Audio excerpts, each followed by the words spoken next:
Hello preps, welcome back to our online art lessons. I hope everyone's been having a very fun week. This week in our art lessons we are going to be doing some paper mache.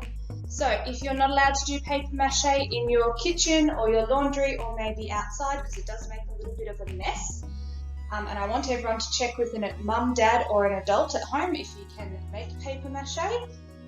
Because it does get a little bit messy, but if you're not allowed to do the paper mache, that's okay. There'll be another task in our project for you to do this week. So don't stress, you don't miss out. If you are doing the paper mache, this will be a 2-week project. So we're going to be creating our paper mache cup today. And then next week, we're going to be painting our paper mache cup. And if you don't have paint at home, I'll show you how to make some. Let's have a look at what we need. So today what you'll be needing is some flour and some water. Now it doesn't matter what type of flour you use. I'm just using plain flour because that's what I have. And you'll need some water. You'll also need a measuring cup. Now it doesn't matter what size measuring cup you use, but you're going to use the same one for the flour and the water.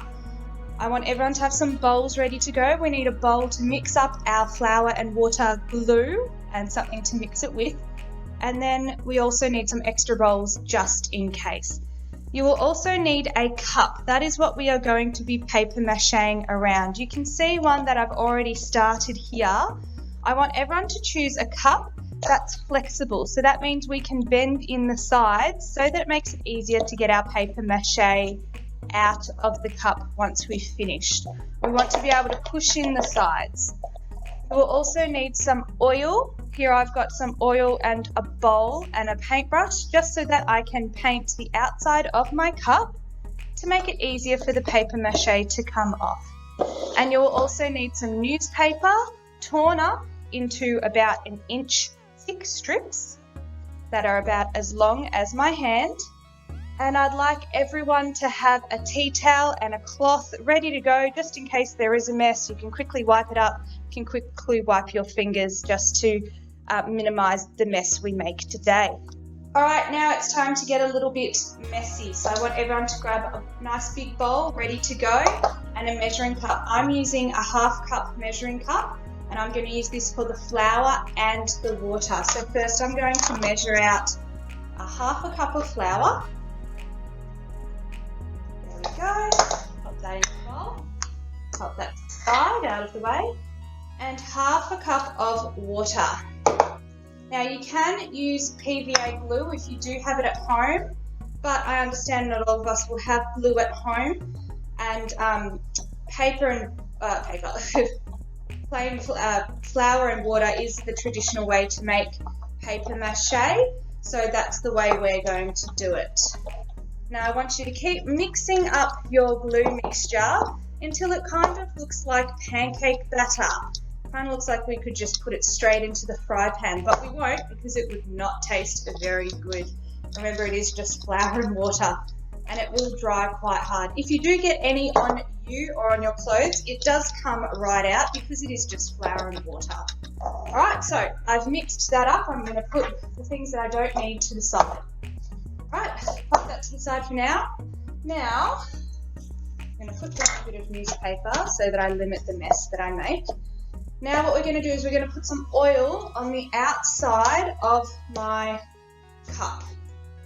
So I pour a little bit of oil, not too much, you don't need much, into a little bowl, dab some onto a paintbrush, stick my hand inside the cup so it makes it easier to hold, and I'm just going to paint the outside of my cup very lightly. You don't need too much, we don't want our paper mache to be sliding off the cup all the way around. This is just so when it does dry, and it will dry nice and hard after a few days, we are able to get the paper mache case or shell that we've made off the cup. There we go, that's plenty. Alrighty, I can sit that to the side there. Back to our glue mixture. And here I have lots and lots of strips of paper all ready to go. Make sure that you rip up plenty of newspaper. You can get a newspaper from mum, dad, from the neighbour, someone who's finished reading it. pop down the street. I think a newspaper's like $1.50 or something. And then once Mum and Dad have finished reading it, you can always say, oh, hey, can I have that and can I rip it up for my art project? Alrighty, what we're going to do now is grab one piece of the newsprint and we're going to drag one side of it through the glue. So you can see I've just got the glue on one side. It doesn't need to be perfect. Then what I'm going to do is I'm going to drag my fingers down a strip of newspaper. It's okay if it rips a little bit because the more glue that's on the paper, the weaker it becomes, so it'll start to rip. That's why we're only going to put glue on half. So I drag off the excess, wipe my fingers on the side of the bowl, put my hand inside my cup, and I can start laying that newspaper around my cup. And I just keep doing that. Alright, get my next piece, holding it with one hand, wiping off the extra glue with the other hand, wiping my fingers, and I'm going to pop this bit close to the bottom. Make sure it's nice and smooth. Beautiful. Do another piece. The more you do this, the quicker you will get at it, but there is no rush. It's a nice mindfulness activity. I can do some crisscrossy ones. It's nice to have them, you need to have them overlapping, but it's nice to have crisscrossy ones because it will make it stronger in the end.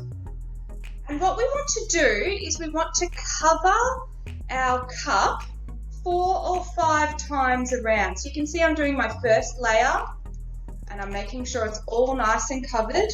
We want 4 or 5 layers of newspaper. So you can see I'm going to need a lot of newspaper. Make sure we cover the bottom of our cup. So I drape that one going across the bottom. Oh, I've made a little bit of a mess here. Let's wipe that up. And once I start putting my newspaper on the bottom of the cup, that's when I'll have to sit my cup this way. So that as the newspaper is drying, as the paper mache is drying, it's not drying attached to the table. Keep going until it's fully covered. You can see this is going to take me a little while. Keep going until the whole cup is covered.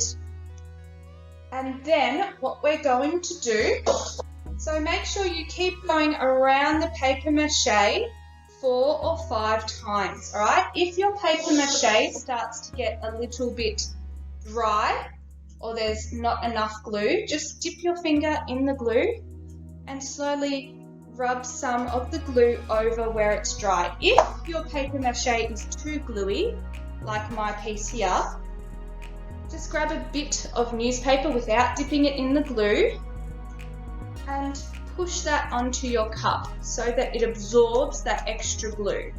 And you might need even a little bit more to help it stick. We want it to be nice and smooth, 4 or 5 layers, and then what we can do is we can sit that on a bit of newspaper on the kitchen table, or if it's a nice day you can sit out in the sun for a little bit, and that will take 2 or 3 days to fully dry. Don't try and get it out of the cup, off the cup, sorry.